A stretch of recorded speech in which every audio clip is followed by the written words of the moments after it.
Welcome to another episode of Metal Middle School. Today we have another solo episode, and I'm super excited about today because I've been binge watching a show, and it is a religious show or in that realm. So it's the show that I'm talking about is The Chosen, and it pretty much talks about Jesus' journey especially after his 30s, where that whole process of starting the mission that he was brought up to do by his father, God, the universe. And then it's right now it's only 4 seasons, so there's 3 more seasons left because their goal is to do 7 seasons. So right now the 4th season, and disclaimer, there's gonna be a bunch of spoilers or talking about what happened, so definitely a bunch of spoilers and definitely very religious topics. And even though I'm not a religious person per se, I'm definitely a very spiritual person, and I do believe in Jesus.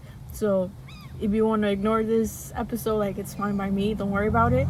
But I really want to talk about The Chosen because I think it was a really great show, just like how they portray things and the message behind it. At the end of the day, whether or not you believe in Jesus or not, like, there's still a lot of, or maybe even like spirituality, like if you believe in spirituality, there's a lot of messages behind there's still a lot of messages that the show brings up. And I think it's really important to kind of like analyze and like see what fits and what doesn't. And for me, like, there was like a couple of scenes for sure where I'm like, damn, that's crazy. And then there's also the part of like, if this was true, because like this is what the Bible and wherever they get their information, it's like, if this is true, like, this is freaking crazy to think about.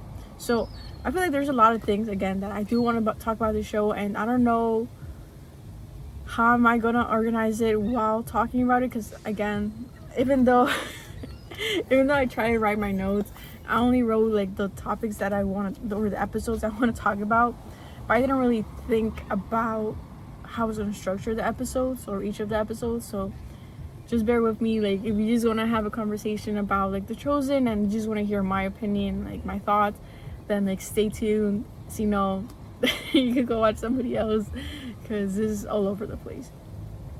But back to The Chosen. So the first season, it was pretty much a little bit of historical context. Jesus was there, but there wasn't a lot of like miracles happening. It was just like telling the story of, especially Mary, in Spanish, like Maria Magdalena, where she was pretty much possessed by a demon, and like nobody could really perform an exorcism, like take her out, and then when Norcodemus nor something, he's like a high priest or rabbi in that time, and he tried to do an exorcism. Even though that wasn't like his expertise, he said like no human would be able to like take out like that demon because it was like pretty bad. And so I think in that same episode or like the next episode, Mary wants to pretty much take her life, and like she's like in this cliff, but then she sees this bird, and then she got curious on that bird, and then like started following it, and that led her to go back into this to this place where Jesus was, and then pretty much ends up healing her by like taking the demons away. And so after that, like, she's pretty much like, she's all happy, she's good, and then people are surprised because it's been months that she's been possessed, and it's like, how did that happen? And Nicodemus was really surprised because he was like I was there, and like how did that happen? And yeah, so that was like first season. And then I think one of the episodes that really like, I was like, damn, was when Nicodemus like has a conversation with Jesus, and then Jesus is like, oh, like, you can follow me, like, you come with us. And you could see how Norcodemus, sorry if I'm mispronouncing his name, I don't remember exactly what it is, but Norcodemus, I mean, he wanted to go, like, you could see it in his eyes, you could see, like, he's curious, he believes, but because of the luxurious stuff and then, like, whatever other reasons that maybe I didn't understand that were portrayed in the show, he decided not to. Like, he was so close, and Jesus in that show literally said, "You're so close." He was right there, like, crying, and like he loved them so many, and I was like, "Damn, that's freaking crazy." And I knew like a lot of us can relate to that in the sense that, like, sometimes like we believe, we trust, but then we don't let ourselves be filled with that love, or be filled with that, like, joy and gratitude, you know. And like we're so close and we're almost there, but then like we self-sabotage, and then we do stuff that we're not supposed to, and that we consciously know we're not supposed to. And it's like, why do we do this? Like, we know, we believe, and we see it, like we've had experiences, and then it's like, so that really got me with that episode with Norcodemus pretty much like deciding not to follow Jesus, and then it's like crazy because like how different would have things had been sorry, how different things would have been if he would have gone. And then that kind of like leads me into thinking about your destiny. Like, was Nicodemus' destiny not to go with Jesus? Like, was his role just that? And then, because then if we go all the way to season 4 with Judas, it's like Judas is meant to betray Jesus, and Jesus knows this. That's what's crazy. Like, Jesus knows Judas is gonna betray him, and then it's like this, at least in this, like, with Jesus story, like, this was meant to happen like this because that's like prophecies. But then you think about, like, Judas literally lived to betray Jesus. Like, he had his journey, whatever, but the reason why Jesus chose Judas was because he was the one who was gonna betray him. So it's fucking crazy to think that you literally, like, you were born to betray the Messiah, to betray Jesus. And again, I keep like rethinking, like, could he have actually changed? Could at least in this specific case, could Judas have like listened more intentionally, more asked questions where he was able to understand better, and then that would have allowed him to change and not betray him? Like, those questions I think about, and then I relate that into my life, or into like our lives in like this universe, where it's like we were born to do something specifically. Like, we have a purpose, we have a mission. But then it's crazy to think that sometimes our missions, and even like we've had experiences where, like, maybe it's not as extreme as betraying the Messiah or the rabbi or Jesus, but it's like, you know how if you believe in spirituality, and if you believe in vidas pasadas or reincarnation and stuff like that, they say that when you're pretty much like, when you're dead, you in that, what's it called, in that dimension where you're at, you kind of like make pacts with other like spiritus or souls or other, let's call them like almas or people in that dimension, where you make pacts where they're gonna help you learn a lesson. So I see that as if, okay, I made a pact with, let's say, I mentioned this too because I listened to a podcast, which is not a serious or spiritual podcast, but they were talking about this, like, a funny, entertaining podcast. But they were talking about, like, oh, so sometimes you make a pacto with, like, let's say the ex-girlfriend or ex-boyfriend that you had, and you made a pacto where, like, they cheat on you, and then your lesson is to let go of that person instead of taking them back and be like, and then them cheating you again, because that was the lesson, that was a pact that you made with the person in the other dimension, and you were supposed to try to change that. So for me, it's like, it's really hard for me to grasp that we have free will and we have a choice. And maybe it's because we don't want that responsibility. I think if we say like, oh yeah, your path is this, you're destined to do this, it's kind of easier to kind of make excuses, if that makes sense, which in the other sense it would be dumb. But then some people aren't conscious enough to know that they're doing wrong. So then the choices that they make, it's like, was that part of the plan? And then are they supposed to be conscious enough to change those patterns? And that's the life that they get to live. Like, they get to change those things. And then other people are pretty much like non-playable characters who are just part of your life, who maybe agreed to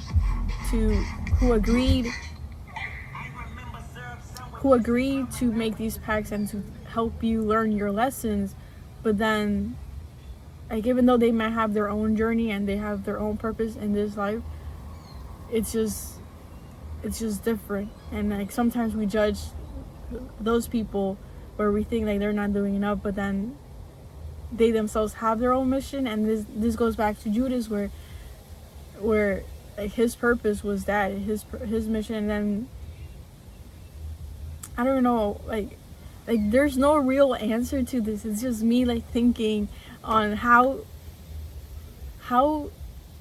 me thinking, and then my question being like, could have things been different? Could have he had not betrayed Jesus, and then like how different would have been? Because again, these were prophecies. There were certain things that were supposed to happen, and this is something I learned with the spiritual teacher that I listened to, Fred Broca, where he's like, we have a destiny, like we have like there's a difference between like the future and destiny or something like that, where first he gives the example of, you were supposed to meet this person, right? You were supposed to meet this person. That was your destiny. You were supposed to meet them. But then that didn't mean that you were supposed to marry them and you were supposed to have like 3 kids with them and be unhappy, blah, blah, blah. That wasn't your destiny. Your destiny was just to meet them, and then you made your choice of whether you should stay with them or not. But then it's like, how conscious are those individuals to make the right choice and then from learn to the mistakes? Like, when is there enough is enough? And then I'm thinking about my life, like, when is my enough moment where I want to improve my life and I keep making the same choices? And then that's why I ended up going to therapy, because like, I want to be conscious enough to make the right choice. Like, even though we know what the right choice is, it's more of, how can I start either changing my perspective, changing something within me to make the choice that I need, the right choice that I need, and I know I need to make, in order to continue and evolve in my journey, if that makes sense. But I don't even know where I'm going with this, but that really, and it's still in my mind with like Judas. Like, it's freaking crazy for him. Like, I just understand that this is just a show, and they try to portray it as much as they could with like the Bible, but then there's like verses in there where it's like what's it called, overlap, and it's not in the specific scenarios, and they're sorry, there's like things that, like, scenes that are taking place where it wasn't supposed to, blah blah blah. But just like talking about the show and like in general, it's, for me, I really think about like, could things be different if Judas had chosen differently? And was that a possibility, or was that just destiny and it had to happen? Okay, so that was season 1. So back to season 1, I think the main episode that really shook me was Nicodemus like choosing not to go with Jesus. I don't really remember anymore because I did binge watch it, so there were times where I would like reflect on the episode and it made me think, but there was like times but most of the time it was just like watching like 3 shows in a row, like each of them 1 hour each. But from what I do remember, like season 2 and season 3, there was like a lot of miracles being done, and that in itself is also like, if I were to, and I keep saying like, so I'm gonna try not to say like as much, but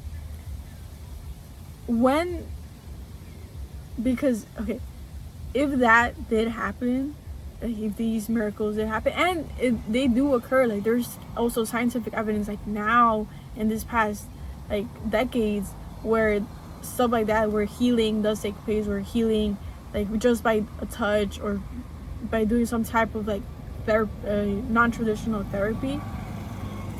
Like I don't know, I forgot her name. Sorry. But he worked with Dr. Greenberg, or he worked with her because I'm trying to remember her name and I don't remember. But you know, people like them, like they're able to heal with just like touch. And then it's not like just them, but there's like a medium that kind of goes into them, and like they're the ones who do this stuff. I haven't done much of my research with that, but going back with the healing, it's like crazy to think about that actually happened. And then just the stories in itself. Oh, okay, so one of the healings that he did was with this guy that was paralyzed, and I don't know how it happened in real life or how it was written in the Bible or wherever they got their resource to do these things, like to make these scenes.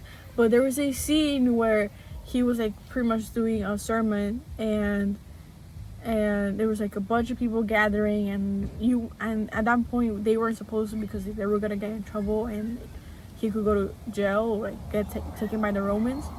And this like lady, she's a Gentile from what I remember, I forgot her name, but she comes with her friend who's paralyzed, and she's like, I know he will heal him, because she saw and she witnessed a healing of a leper, like these people who were like super sick, and they believe that there could be infections, so they're pretty much excluded from society.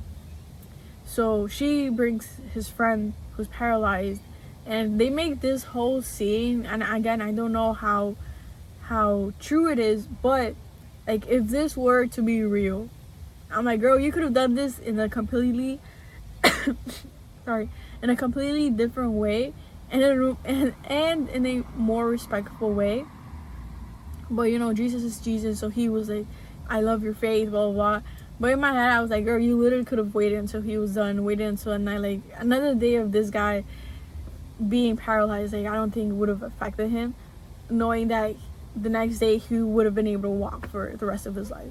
So, but that was an interesting scene, and definitely a scene that made me think and made me reflect on like sometimes how people, because like you would think like, oh, she has a lot of faith, like she has a lot of faith, therefore like she could have rationalized, okay, maybe this is not the best moment to do this right now, or definitely not the way. So it's kind of like interesting to see that there's like a squirrel in the corner. It's an interesting thing, because it's like, man, it's like, okay, she had faith, she understood, but then was that the right way to do it? And does she understand, or do they understand? Because it's like she was helped by other people to bring him. Like, did they understand like that maybe that wasn't the right way to do it? And again, I don't know if this was true, but if the events happen very similar, or just like this scenario were to happen in today's time, and just like to debate about it, would it have had matter? Because her faith was so big that she wanted it, like it was destiny for it to happen, or it was destiny for him to be healed by Jesus, but not in that way. So I thought that was a very interesting scene. It definitely made me reflect. I was like, damn, this girl she could have waited for a bit. That was my opinion, or that's how I felt. Yeah, that's my opinion. That's how I felt by that scene specifically. I think one of my favorites when he was healing was with Bashar and Nula, where Bashar, he has a limp, and then Nula, she was blind, but I think maybe like a decade or so, and she's probably like in her 30s, 40s. So she's been blind for a while for sure, but then she wasn't born blind. So in that, Bashar witnesses Jesus healing a blind person, but a blind person from birth. And that's a scene where in the Bible it wasn't placed there, but because of like trying to put things together and or whatever they were trying to do, they did it in the by the temple, where they weren't supposed to do that in Shabbat.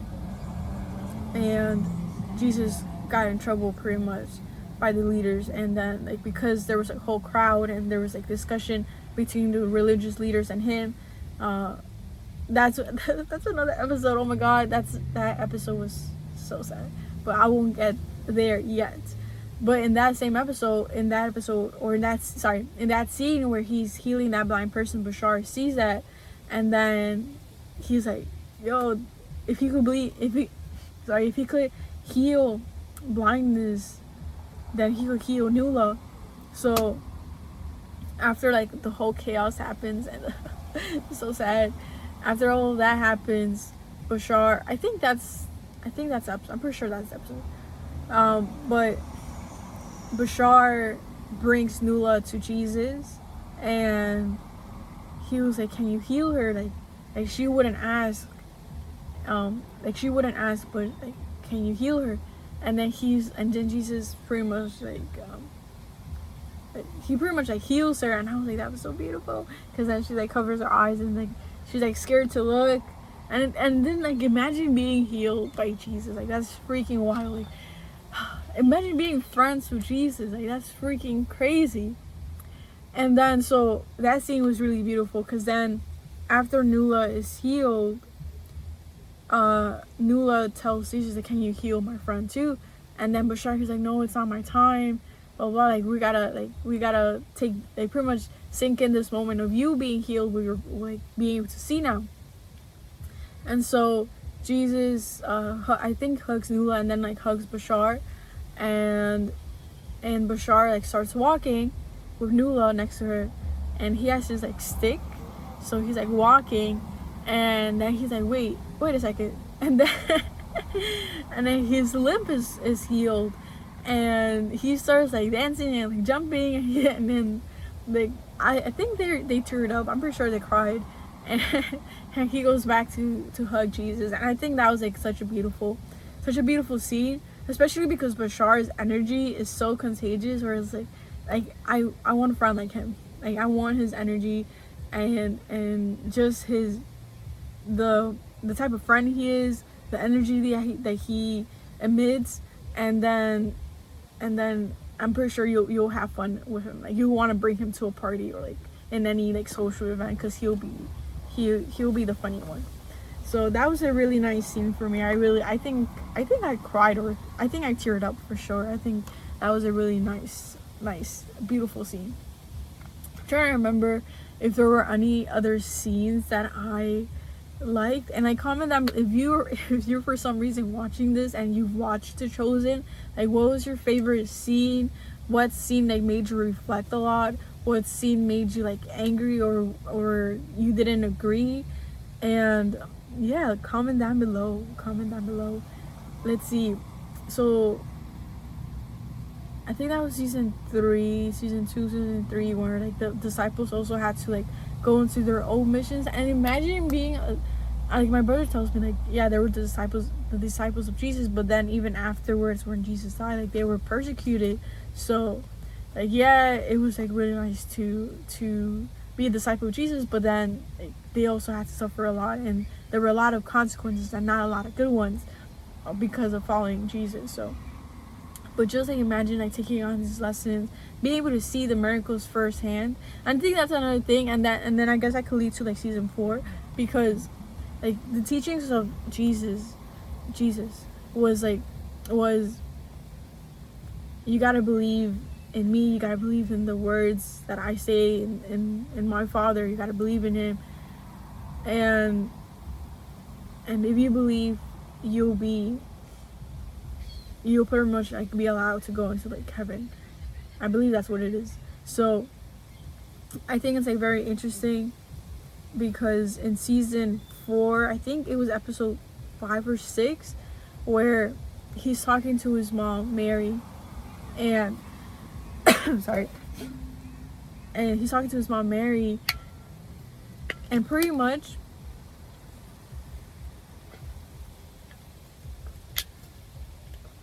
he's pretty much like telling his mom that his disciples aren't understanding, or he feels like that he feels like they don't understand what he's saying, his teachings, because they act in a certain way, or they do things, or they react, or they ask for things that are earthly. I forgot the word that he uses, like earthly stuff, but like pretty much like materials and like power and roles, like a hierarchy type of thing.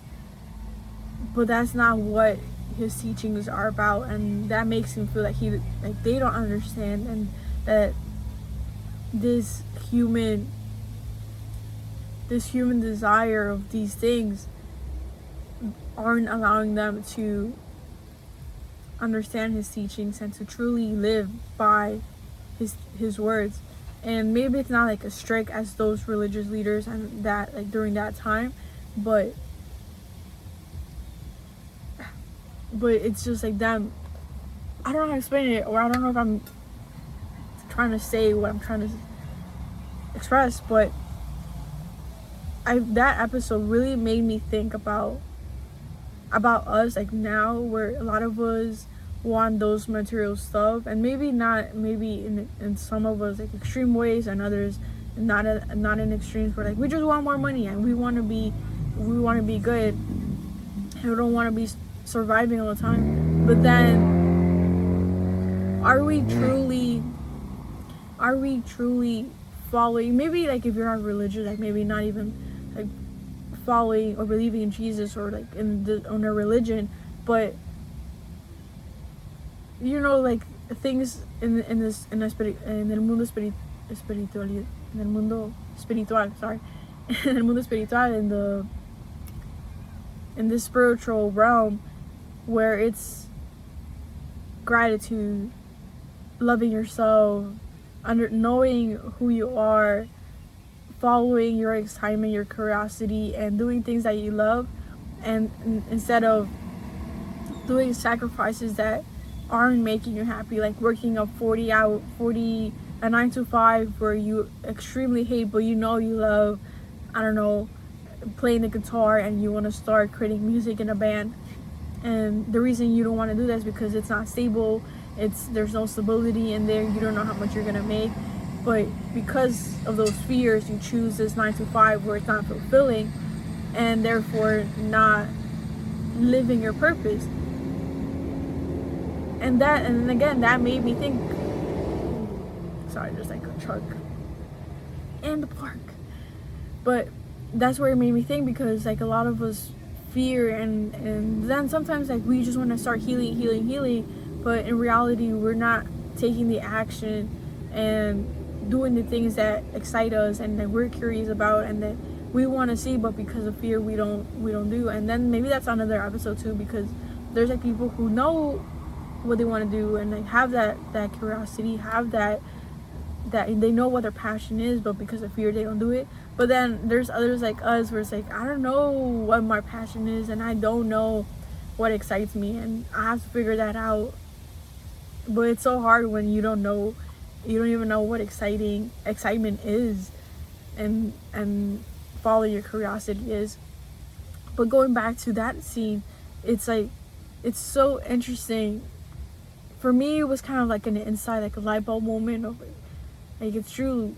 We keep asking for these earthly things, these materials, these things where if we were just to let go of that, and we were just to like really take like tomar el tiempo, like take the moment to be appreciative of our surroundings, of like being able to have an amazing view of the beach right now, being able to see all the birds fly around, being like, I mean, it's gonna vary with individuals. I honestly, it's gonna be hard for those who have lived traumatic events or like super traumatic events, but that in itself is a journey, and like whatever journey, everybody's gonna have their traumas, the things, the obstacles, the challenges, but when we're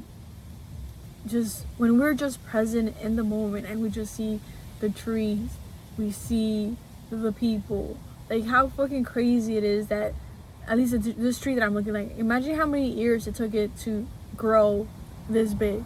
Or like for these birds, like man, these birds, like they're not gonna know what a taco tastes like, or what a chalupa tastes like, or what una repa, or just these little things that we forget, that like we're so lucky and we are so privileged to have these things, and to have music, to be able to have 2 feet and dance. And maybe not everybody has 2 feet, but like just listening to music, and like some people don't get to have these experiences, and those who do, like we take it for granted. We take that we can listen to music, that we could hear the leaves, that we could hear the ocean, that we could hear the birds, that we could hear our mom or our parents and have conversations with them, and like be able to spend time with them, or family, or anybody who's close to you.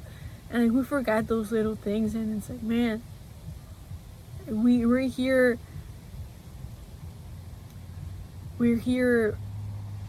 what's the word, we're here stressing out, that's the word, stressing out about these things that we don't have, but we forget about the things that we do have. And then if we get the things that we've been wanting, earthly things like money, material stuff, clothes, wherever it is, your PS4, you know, whatever it is, like once you have it, it's like, then what, like those, at the end of the day, like those things don't matter. It's just like the way you live and the way you've enjoyed your life. That I think, I don't know if that's what God, I mean what Jesus, if that's what Jesus meant, but I wonder what, because the response of when Mary asked him like what would change for them to understand your teachings, and he was like, it's a bitter answer. It's a bitter answer to a bitter question, because he ends up sacrificing his life for them, and like for everybody in the world.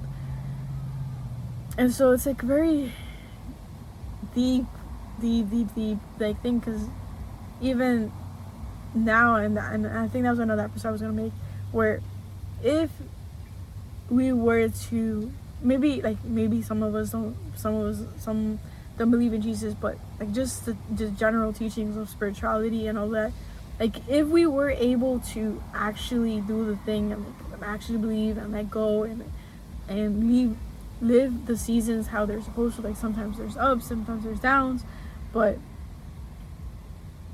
if we were to remember who we are and follow our excitements there to lead us into our purpose, and then knowing what we really want, because some of us say, oh, we want $200,000 a year. Okay, but why do you want $200 a year? What are you going to do with that money?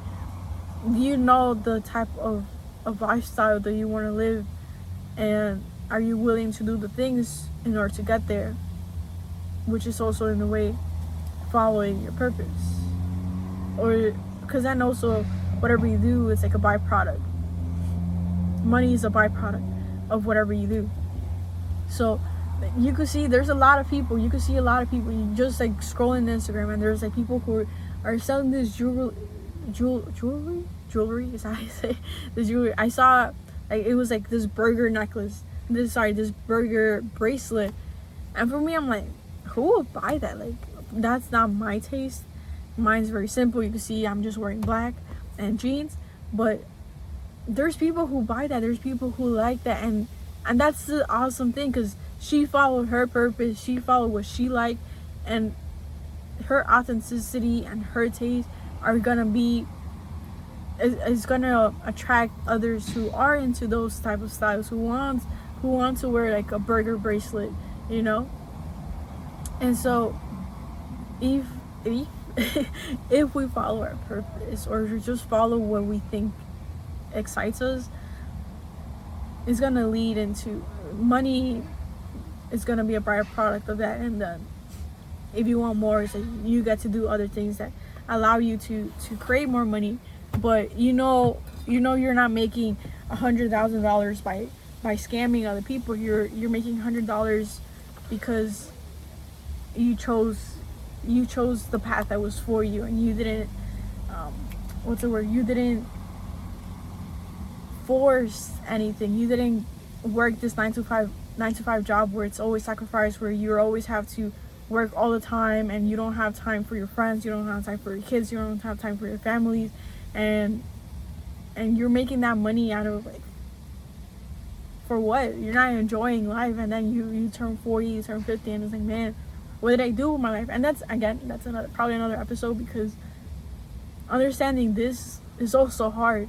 It's also hard because it's kind of like a electric un choque in our brains, because we are so conditioned to just work this 9 to 5, invest your money, make money, buy a house, blah blah blah. But for what? Like, why do we want to buy a house? Like, if I want to travel all over the place, like, do I really need to buy a house at my 30s? Like, no, probably not. And maybe I could do it for an investment, but it's like, if you already know, if you know what type of lifestyle you want, and you know how much money you need, then having that clarity, the universe is gonna provide. But I went to a whole different rant, and I'm losing my voice.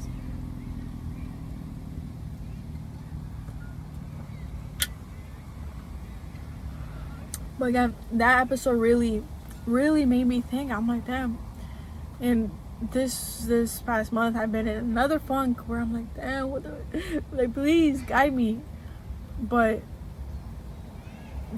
watching the show really helped me, and has really helped me, like, remember, like, remind myself, like, yo, like, you gotta do this thing, like, even though if you don't know what the fuck you're doing, like, just keep doing it. Like, if this is part of it, and you keep coming back to, like, these episodes and blah blah, like, just keep doing it. Like, something's gonna come out where, like, maybe you meet somebody and it's like that's gonna lead you to a job, or you're gonna get opportunities, or brand opportunities, or you're gonna, I don't know, create some type of community where it's something that you just can't imagine, but you're just doing the thing that excites you, and like, you got to talk about these topics. Like, maybe there's no one who cares about the show The Chosen, and it's like they don't want to hear my opinion, but I want to express it, I want to share it. And if 2 people watch and listen to the whole thing, like, perfect, but I got to share my thoughts, and that's a really cool thing.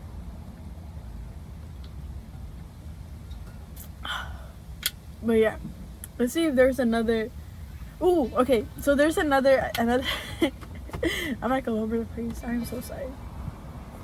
There's another scene where Gaius, who became the preacher, okay, let's talk about that first, because that was pretty it was so sad. It was so sad. So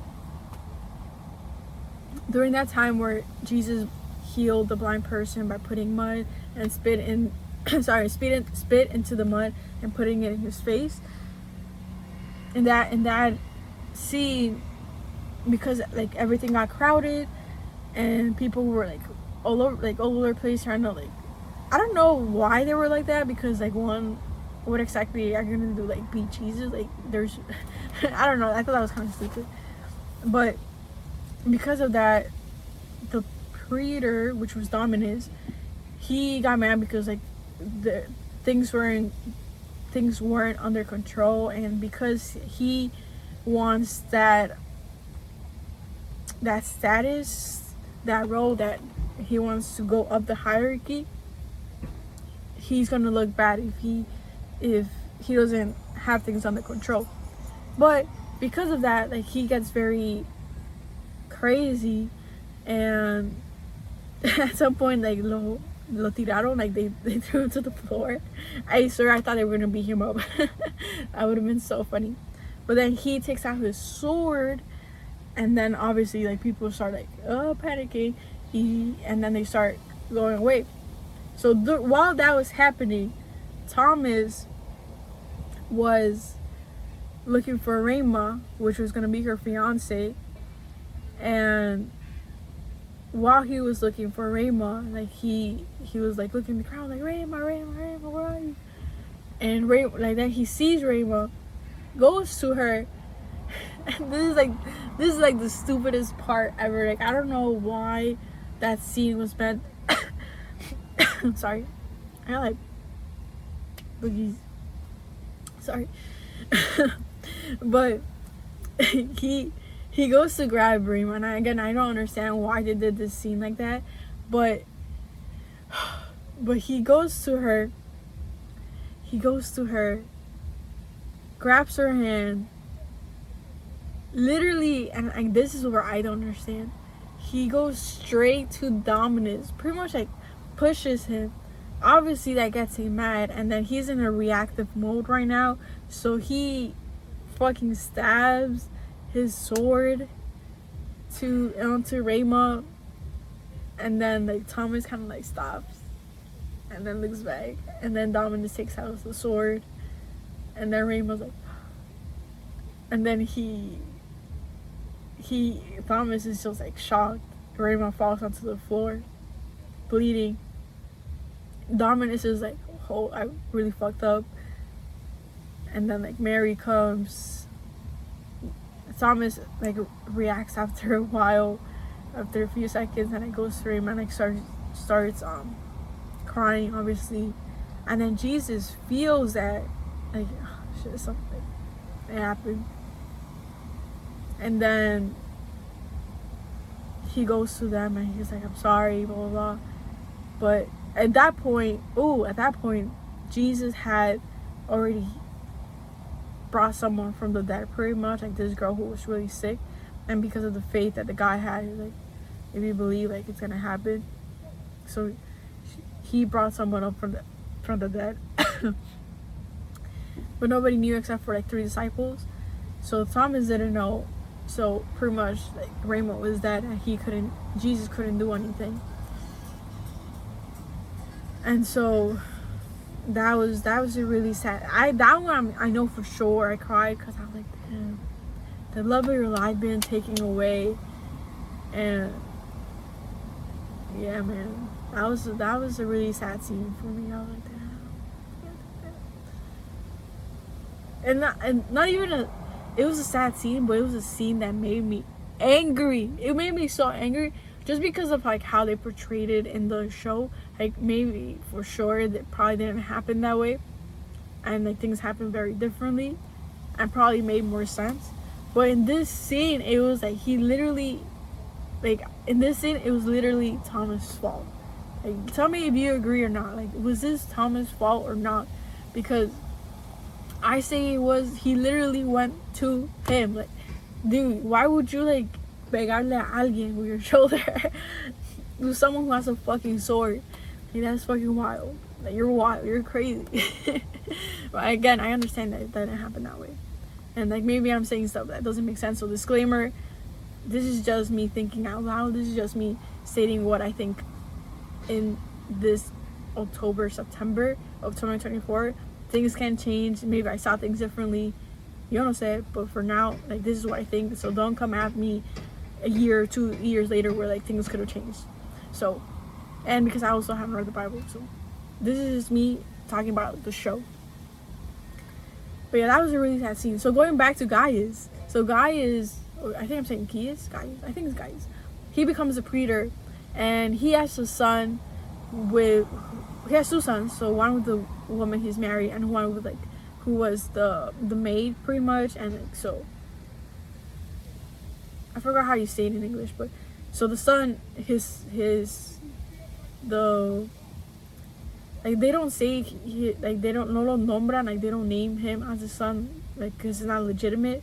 but he is a son, and so like the son is like pretty much like dying, and Guy has already like started to believe a while back, but he never wanted to ask Jesus to go heal him. So in that scene, I think it was season 3, where Guy is like I think Matthew or Simon takes Guy to Jesus, and then he was like, I believe in you, I have faith, I know whatever if you just say the words, like it will happen.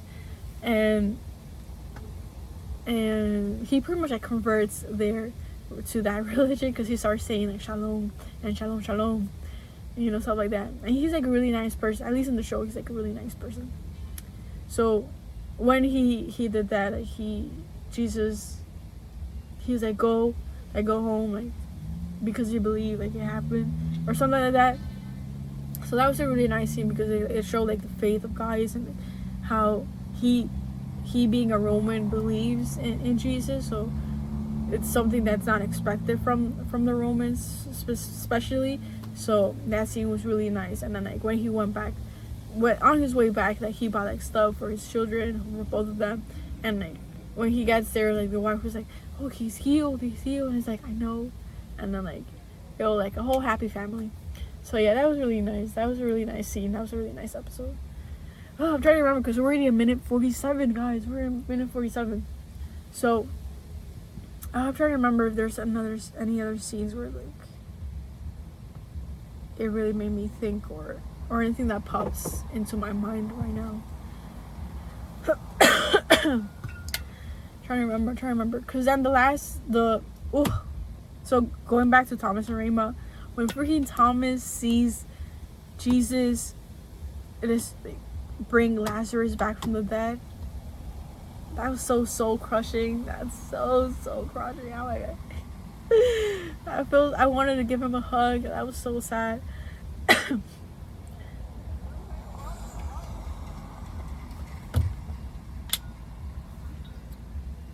It was also really interesting how Lazarus was like, why me? Like, why me? And Jesus was like, it's not about who, but when. It wasn't about who, but when. And he was glad that it was him, because it would have been really sad for him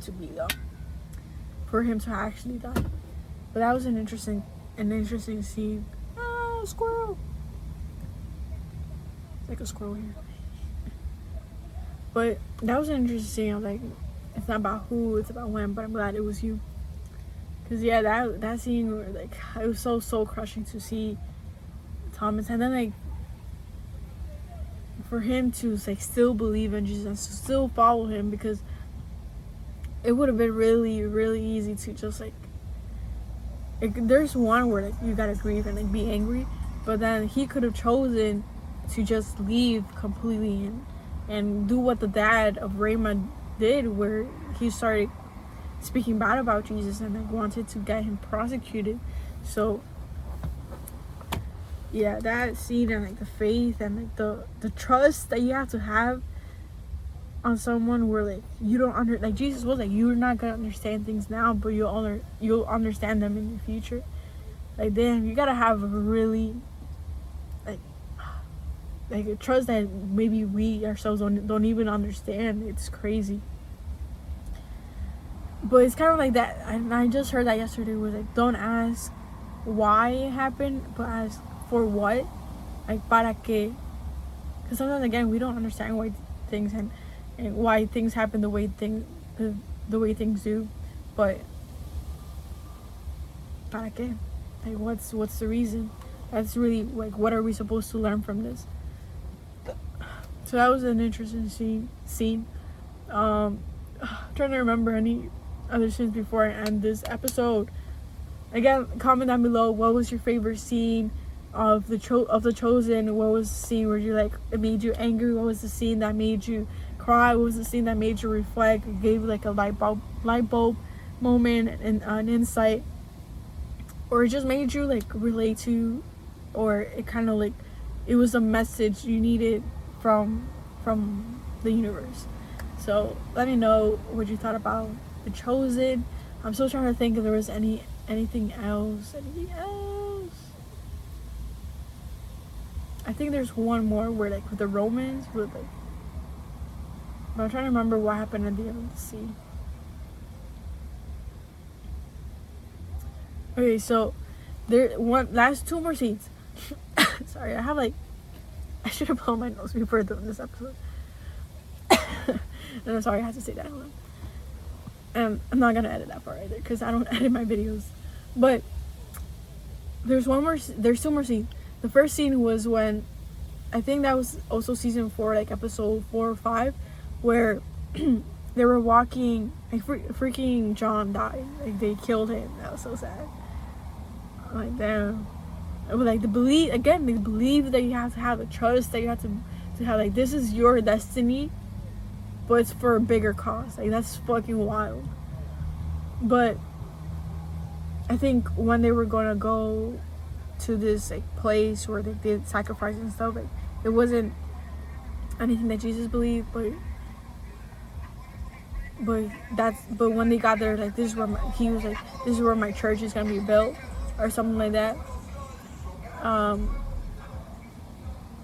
During that trip, I think that's the trip where they were stopped by Roman police, pretty much, and they made them carry their stuff, which is like heavy shit, like the heavy helmet thing with the shields and like their backpacks. But the thing is that they're only allowed to do a mile, and so once the mile was up, Jesus was like, we got you, we'll do another mile for you. And then if they ask, like, because again it's illegal to do more than 1 mile, so he was like, if they ask, just tell them that we offered. And the disciples didn't understand why he did that, so the disciples didn't understand why he did that, and that goes back to the episode that we were talking about in the middle of this episode, where Jesus was like, my disciples don't understand my teachings because they react a certain way, where if they were to understand my teachings and really follow what I'm saying, they wouldn't have reacted that way, because they were like why are we doing this? Like, this is pretty much like humiliating. And Jesus was like, I don't even know what Jesus said, but that was kind of like, I don't even know what his point was, but it's kind of like, maybe it was kind of like kill them with kindness type of thing, or like, do things differently. And the disciples didn't understand that part, and they were like, no, like, why, blah blah blah, like, we could have just stopped. But yeah, that was an interesting scene, because it's like, it definitely makes you reflect on, like, would you have done that? Would you have been okay with that? Would you have challenged Jesus for doing that? Or would you have understood the lesson since the beginning? And then also, like, how can that be applied into our daily lives now? So that was an interesting, and probably that's a question that I have to reflect, like, how can that be translated into life right now, and like, how would that scenario play out during this timeline? And then the last episode of season 4, it's freaking sad. I still can't. I want the other 3 seasons to come out quick, but they're gonna take, each of them takes a year, so I don't know when it's coming. But the last season where Jesus knows it's his time, like, he knows what's gonna happen. And again, it's so freaking crazy, because he could have been like, nah, I'm out of here, like, I'm gonna enjoy my friends, I already met these people, I can make some miracles, like I'll survive. I'll survive. But doing the work of his Father is like, he knows what needs to be done. And like, as scary, like, in this show they portray it, like, he's scared, like, he dreads the day to come where he's gonna be sacrificed and put into that cross, and the way he has to die, is fucking crazy. And then, like, he gets the donkey, which is I think it's gonna be such an interesting scene, because in the beginning, when it started, the king came on a horse, and it's like, everybody's like rooting for him, blah blah blah. but Jesus comes on a donkey, and it shows like humility that he has, and like, and also, at least from my understanding, like that's what the prophecy says, that he comes with a donkey or something like that, which reconnects the whole thing where what's it called, when Joseph, his father like from this earth, gives him the donkey thingy, because like you're gonna use it at some point, like this is from my generation and I want to give it to you. So it's like interesting how that also like does a whole loop, and then he has to go, and then he puts that in the donkey, and then he climbs a donkey, and then like bam, the episode finishes, and it's so freaking crazy. It's so crazy, and I think my hair looks really nice right now. So it's like such a random thought, but I was just looking at my hair. But yeah, so this is how we end this episode and the 4 seasons. I'm probably gonna rewatch a couple of episodes, so let me know what was your episode, so I could like rewatch it again and like comment like, oh yeah, like, this is what I thought, blah blah blah blah. So yeah, I'm super excited. The Chosen, honestly, I was a bit resistant on watching the show, because again, I'm not a very religious person, and even though I believe in Jesus, I don't know, I como que no, there was some resistance. But my brother watched it, like he finished watching it, and he was like, watch it. And even though my brother, he's more of a religious person per se than a spiritual person, because we believe in the same things, but we just, like, the source that it comes from is different. So I think it's like a very interesting conversation, and it's definitely, it brings up good conversations and like for us. So I really enjoyed watching the show. I'm probably might start reading the Bible, which was until my brother. And yeah, I'm really glad I watched the show. I think it really helped me out this past month, because again, I've been in a funk again, and it's crazy. But I went to therapy. I'm starting to do the exercises that she gave me. So I think we're gonna end the year strong. I started exercising as well, like actual physical exercise. Like even though I might do my push-ups here and there, I wasn't like fully on exercising, so now my body is sore. But I'm glad that I'm back into like that routine. So right now, the habit I do wanna start implementing is waking up early and going to sleep early. So wish me luck on that. And if you want to build a community where we hold ourselves accountable, like let me know and we'll figure something out. But with that being said, thank you so much for watching. Don't forget to subscribe, comment, like, share, all of that. And YouTube, if you're watching this on Spotify, comment what you thought. How are you going to watch the show? Did you watch the show? Are you a religious person or you're not? Comment down below, send me a DM, and let's start a conversation there. And yeah, leave a review, follow. And with that being said, thank you so much for listening. Thank you so much for watching. Have an amazing, beautiful day, and I'll see you in the next one. Bye.